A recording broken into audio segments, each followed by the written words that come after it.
আমাদের ভারপ্রাপ্ত চেয়ারম্যান জনাব তারেক রহমান, উনি নিশ্চয়ই তার পিতা এবং তার মাতার যে আদর্শ সেটাকে ধারণ করে আগামীতে রাষ্ট্রকে এগিয়ে নিয়ে যাবেন যদি রাষ্ট্র পরিচালনার সুযোগ পান।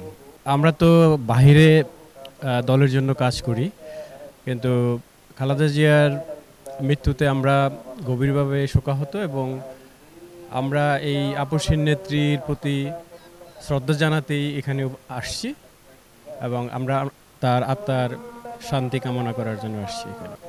আমি আসলে দেশে আসছি 21 তারিখে ডিসেম্বর।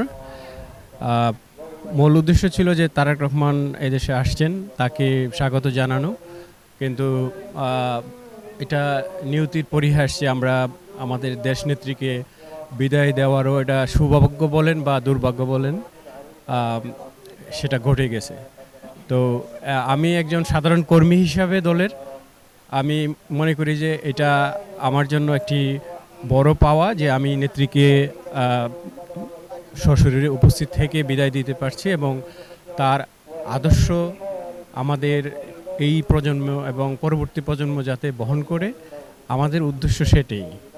এই দেশটি সবার, তাই না? এই দেশের সব শ্রেণী মানুষের, সব ধর্ম বর্ণ নির্বিশেষে সবারই দেশ।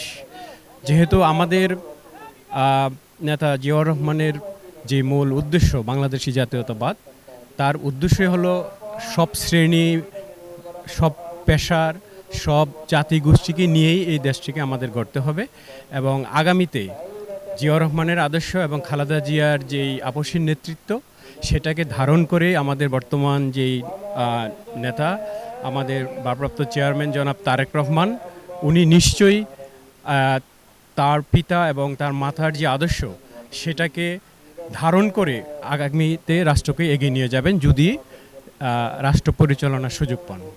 আমার নাম আবুল হাসান, আমি অস্ট্রেলিয়া বিএনপি সাধারণ সম্পাদক। প্রবাসীদের প্রত্যাশা আলাদা তো কিছু হওয়ার নেই, কারণ এই দেশের জনগণের যেটা প্রত্যাশা যে একটি শান্তিময় উন্নয়নশীল গণতান্ত্রিক রাষ্ট্র হিসাবে আমরা এই বাংলাদেশকে দেখতে চাই, এটা প্রবাসী হোক আর দেশের মানুষই হোক।